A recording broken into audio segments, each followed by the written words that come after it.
Welcome to the Empyreal Truth. This is our 100th video, and I thought it might be fun to do a bit of a reintroduction. My name is Eric. My pronouns are they, them, though I do tolerate he, him, as I am aware of the gender presentation I affect. I can assure you that it is not by choice that I look this way, though I confess I don't know what way I would want to look. I know that my appearance is considerably less repulsive when I have a beard than when I don't have one. So, unfortunately, in the absence of a more appealing option, I have chosen to default to the appearance that I've had for most of my life. Somewhat fortuitously, my professional title is doctor, which is thankfully genderless. My field is technically earth sciences, though, as in all facets of my life, I seem to define conventional delineations. My field of study is closer to microbiology or perhaps biochemistry, though I doubt any microbiologist or biochemist would agree. So I am forced to resort to the less widely known terms such as geomicrobiology or biogeochemistry. My true passion is in astrobiology and quantum biology, though the latter is still in its infancy as anything more than a pseudoscience. I grew up in rural Appalachia, and those of you who may be familiar with the region may be able to identify my state of origin by my pronunciation of Appalachia. That is to say, the lay as opposed to latch and in the third syllable, and pa as opposed to pa in the second syllable. This combined with my pronunciation of the word water and my use of the word soda should be able to identify my origin within a few 100-mile radius. Doing so, though, would put you on the wrong side of the river, quite literally, as my vocal quirks were developed in a slightly different region from where I spent my formative years. My first experience with wargaming occurred in a school club when I was 15 years old. Our historical simulations club was essentially just Warhammer Ancient battles used to run a Viking battle. We each picked out our war bands of pewter models from the Pendragon catalog, as the internet was not quite a thing just yet. The actual experience of playing the game and painting the miniatures was not positive due to events that I've discussed elsewhere. But our trip to the Historicon convention, run by the Historical Miniatures Gaming Society, or HMGS, was life changing. I was hooked on the hobby in general, and I purchased even more miniatures, this time from Rao Partha at the steep price of 10 cents each. With the Historical Simulations Club, I was invited to play my first game of Warhammer 40,000. This was second edition, and the game was brand new as a war game. A local electronics store sold blisters and boxes out of plastic totes, and with my paper route money, I picked up whatever I thought looked cool, as well as whatever I could afford, and whatever was in stock. This was a back box of Kadachan Jungle Fighters, a Griffin tank, Commissar Yarrick, a single Ogren, an assassin, a Kadachan lieutenant, and a single mercenary model. It was neither an optimal nor legal list, but my friends wanted to play, and we made allowances. I have very fond memories of vortex grenades moving across the board, devouring units and buildings alike, and many hours spent fighting against Blood Angels, Space Wolves, and Eldar, mostly Harlequins. I played 40K through 5th edition, selling the Catachans, much to my chagrin, and eventually collecting Eldar, Chaos Space Marines, and Orcs. The Eldar Codex, released at the end of 4th edition, soured me on the game. Several rules in the Codex were invalidated in 5th edition, and I found myself less and less interested in a game that was increasingly competitive focused. Talk of optimization in online forums became more and more common, and talk of lore and storytelling became less common. An especially volatile Apocalypse game pushed me the rest of the way out of 40K. Several players in that game quit 40K for good, and one sold all of their armies and collections later that month. This dried up the pool of local players and solidified my opinion that 40K was not going the same direction I wanted to go. Strangely, the game I was drawn to was War Machine and Hordes. The second edition version of the game is easily in my top three war games of all time. I have thought often over the past year about what exactly drew me to the game. I think it was the ease of the basics, but the extreme crunchiness of the higher level play. That and the fact that there was no illusion about narrative. The game was competitive. That was it. You didn't expect your opponent to give you room. And in my idealistic brain, it was easier to navigate that social space. When the third edition of War Machine and Hordes had its tremendously botched rollout and the hard pivot to pay to win as the explicit format of the game, my son, who was playing Hordes at the time, and I bought a copy of the Age of Sigmar starter kit featuring 5 Stormcast and 8 Khorne warriors, just so we could paint it. We quickly ended up joining the Age of Sigmar community in first edition, early 2017, and the game was tremendously fun. And second edition Age of Sigmar is also in my top three games of all time, completely at odds with what drove me to War Machine and Hordes in every way. The rules and the dice told stories, and the people in the community seemed to know and understand that. However, by the third edition of Age of Sigmar, things had changed. The game shifted to a pay to win style, with everything becoming more and more competitive. Tournaments and net lists became the norm, and those fun, goofy games that drew me in were harder and harder to find. Eventually, after a particularly frustrating experience at a tournament, where I not only dropped from the event, I quit the game entirely. I suppose I should offer some context here, as I don't want to present myself as a sore loser. I had become disillusioned with Age of Sigmar for some time, and the game had moved away from what drew me in, and the game mechanics involved often opponents using multiple activations while you just sat there and watched them play. Combine this with the double turn mechanic, and there were games where you would just sit for half an hour or longer watching your opponent play the game. The more powerful lists were on such a higher tier than casual lists that it was almost an auto lose. And I was playing in a team event, and my partner and I had already lost a game. So we were playing for third place. Time was going to be called soon, and because our opponents had multi activation forces, they had used up a significantly larger portion of the clock than we had. They were going to win, and there wasn't time for another turn, much less a whole other round. So, with 5 minutes left on the clock before the end of their turn, I asked them if we could just call it at the end of that battle round, as there wouldn't be time for either of us to play another turn. And the turn roll off would essentially end up deciding the game. They agreed. Their turn At the end of their turn, they completed their activations and declared themselves the winners. I interjected at that point that I was playing Soulblight, and my units still had to roll to see if they returned to the board. I did get several units back, and because they had moved away from my grave markers, which were on the objectives, I placed those units on the objectives and swung the game back in our favor. They were very upset by this. They rescinded their agreement, they forced the roll off, which they won, and they declared themselves the winner of the game. You might think that my actions constitute a gotcha move, but I would argue that it wasn't. They actively moved their models off of the objectives after we had made the agreement. They knew how grave markers worked, as I had been using them all game, and they should have known the risks and screened properly. Tournament play requires high level thinking, after all. Even with all those mistakes, I still needed lucky rolls to bring my units back.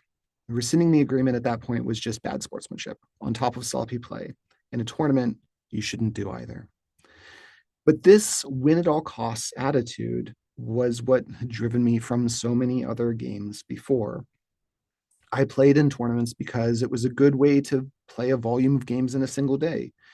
I didn't really care about winning an event. I just wanted to have fun. But unfortunately, the majority of the players I encountered at tournaments and organized events weren't there to have fun. They were there to win, no matter how unsportsmanlike their activities had to be. So I quit playing Age of Sigmar, as I could tell that the game wasn't what I wanted from the hobby anymore. I ended up marginally going back to 40K in 8th edition. Um, and during the pandemic, my son and I tried to paint a combat patrol in 24 hours, which quickly ended when his can of Retributor Gold spray paint ruined his models. He still hasn't painted them to this day. And I actively played in 40K from 9th edition to 10th edition until once again the game drifted away from what I wanted to a version that simply wasn't enjoyable. Strangely, I was winning most of my games at that point, but despite that, I wasn't having a good time. The two games I constantly go back to were one against Votan, where I drove 45 minutes to play a game that lasted for less than an hour because my opponent conceded the moment he realized he couldn't win. And in another game where I made it clear to my opponent before the game that I was only bringing a casual list and only included my painted models, and he showed up with an unpainted, brand new Hypercrypt Necron Force with two Catans.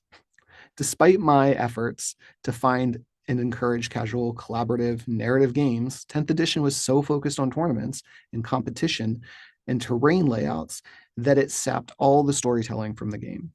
That's when I began to realize that there was this entire generation of players who really hadn't ever experienced narrative play in any meaningful way. A number of local players were recruiting pretty consistently for Horus Heresy Second Edition. I was encouraged to play my word bearers to see if I enjoyed the game, and looking through the various options available to me, I landed on Mechanicum. As I've said elsewhere, one of the appeals to me is that they are just so different from anything out in any other Warhammer product or any other sci-fi universe. With the release of third edition Horus Heresy, I think a lot of Mechanicum players, we had more questions than answers. I did try to engage with the community on various platforms, but the responses I got were adversarial to the point of being rude. I distinctly remember one comment about tech thralls being quote unquote good when, according to the poster, you put all three cyberthergic statuses on the unit at the same time. I don't know about you, but ballistic skill 3 isn't very good in my book. I believe the colloquial term is polishing a turd. Furthermore, you can't put all three statuses on them because Fleshnet Protocols only allows for quicken and fortify. Finally, putting all three statuses on a unit of tech thralls means that you will lose about 83% of them during your next turn. So, with my enthusiasm met from with anything from rudeness to outright fantasies, I pulled away from the platforms. And in the absence of other people creating Mechanicum content, I decided to, for a lack of better phrase, be the change that I wanted to be in the world. So on Friday, September 19th, 2025, I published the very first episode of the Empyreal Truth. I chose the name Imperial Truth because, in part, it's a funny, nerdy way. It's funny in a nerdy way. Like a hypersigil from the Beckwin novels, there are lots of different meanings. Obviously, the plain version is that it's a play off of imperial truth, as we see in the Horus Heresy novels. The Imperium standing in contrast to the Empyreum standing in contrast to the Imperium, like the Eye of Terra and the Eye of Terror stand in opposition to each other. Sorry, I am dyslexic, and sometimes reading is difficult for me. I apologize. Originally, the Imperial Truth was the name of the flagship for my Word Bearers warband, but it also represents the true truth, as the Imperial Truth is ultimately a lie. It could also mean the subversive truth, a truth that pushes against societal norms, or the broadly accepted truth.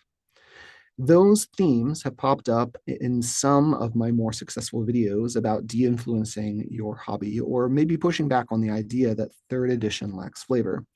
It may not always be right, and I am certain that not everyone will always agree with me on a wide variety of topics, but I will always share things as I see them.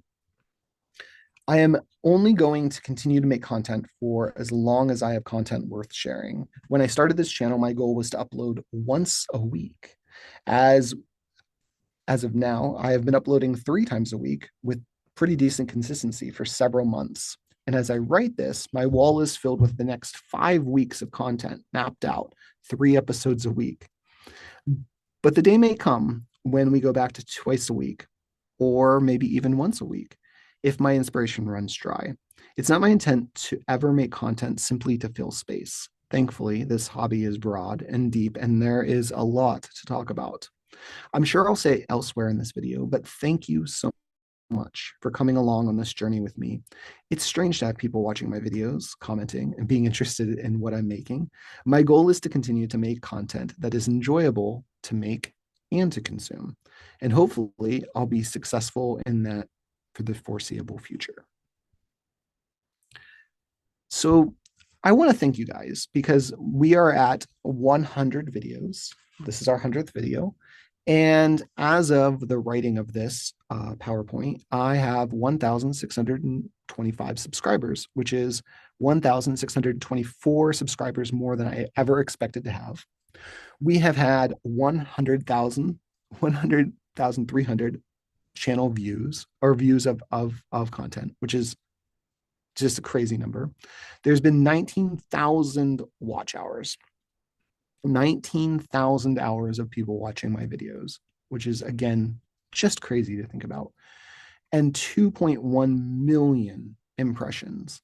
And I don't know what other channels, larger channels get, but these numbers are just mind-boggling to me because when I started, I genuinely didn't expect anybody to be interested even a little bit. And that's fine. I'm making the content for my fun as much as I'm making it for anybody else. So I just want to thank you all for getting us to this point. And yeah, it's crazy. It's a crazy place to be. And I never would have imagined that less than a year in, we would be at this place. Our top videos, if you're curious where we're at with things. So De-Influence Your Warhammer was the first, I don't know if viral is the right word. It was viral by my standards. We had 12,400 views last I checked on that one, which is just crazy. To put that in perspective, the next 2 videos, Tagmata Omnissiah and Call the Tagmata, which are list building videos, both have about 6,700 views on each of them.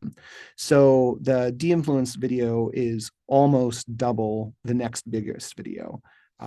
Which is again just a crazy number to kind of put out there. Clearly, list building videos do pretty well, which is why we see so many of them pop up because there's a lot of interest, and I get a lot of questions about list building, both in comments and in personal messages. So yeah, they will probably continue in the foreseeable future because it is a part of the hobby that people focus on, and it's easier to build a list often than paint a miniature or build a game or play a game. And so people are doing a lot of list building. I've learned some lessons over the last year or the 100 videos. The first lesson was bean soup theory. So if you're not familiar with bean soup theory, this comes from a TikTok post, and I am way too old to be using TikTok. So I had learned about it through other means. But basically, I guess someone posted a video about bean soup and a recipe for how to make the bean soup. And there were a lot of comments in the comment section talking about what if I don't like beans? Uh, and I think most of us would say, okay, well, then don't make bean soup if you don't like beans. And the idea behind bean soup theory is that not all content is for all people. And as somebody who's making content, I want that content to appeal to a relatively broad audience. But I also have to remind myself that sometimes that content is just not for the person who is commenting. And so someone may leave a comment that I see as maybe adversarial or rude or confrontational, or maybe I feel like they missed the point entirely, which happens a lot.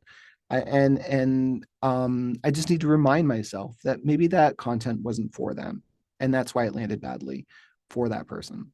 There's also the idea of horses and water, which is very long or very old. I don't know what the word is. I don't know. But this, you can lead a horse to water, but you can't make them drink, right? Like I can talk to people about de-influencing the hobby and being more positive and making things more positive. And then, somebody will post and be like, how dare you tell people how to do their hobby? And it's like, okay, well, I mean, you miss the complete total point of this. And I need to not get upset about that. And I do get upset about that, unfortunately. And I just need to do better with that. It's been a lot of that. And honestly, the other one that kind of was funny but also frustrating was the comments about me being a tourist. Um, and I say this because we'll probably do a video at some point on using tourism as an accusation or as a slur, because I see it happen a lot to specifically women who are content creators, which is has a whole implication there as well. Um, but I've been in this hobby for longer than a lot of you have been alive. Like I see the demographics of the people that are watching the videos, and about a third to 40% of you weren't even alive when I started playing.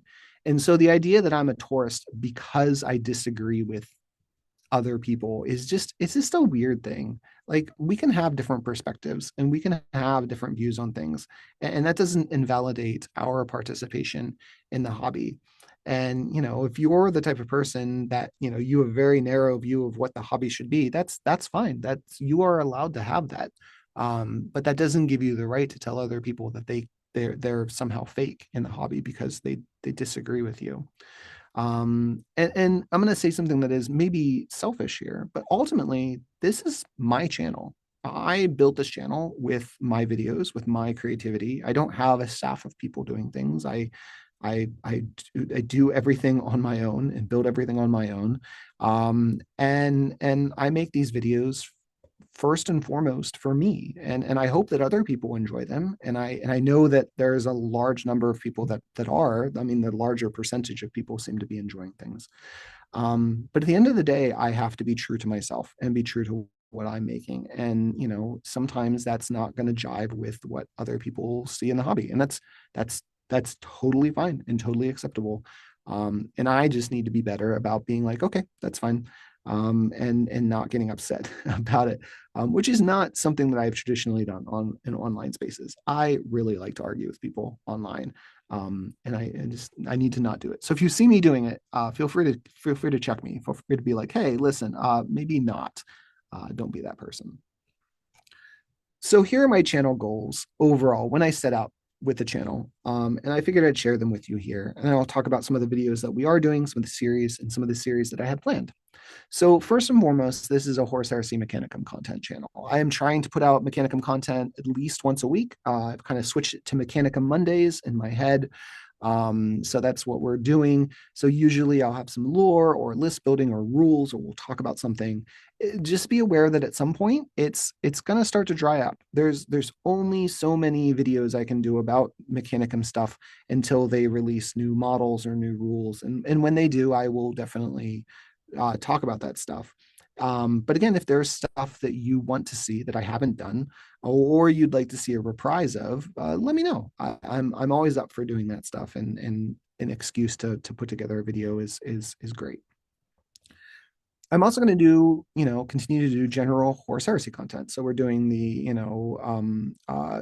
series on how to play horse heresy. You suck at horse heresy. We'll talk about the new journals whenever they come out, if I choose to buy them, and we'll talk about horse heresy in general whenever it happens. I imagine we're going to get an FAQ at some point. We'll do a video about that. We'll continue to do that.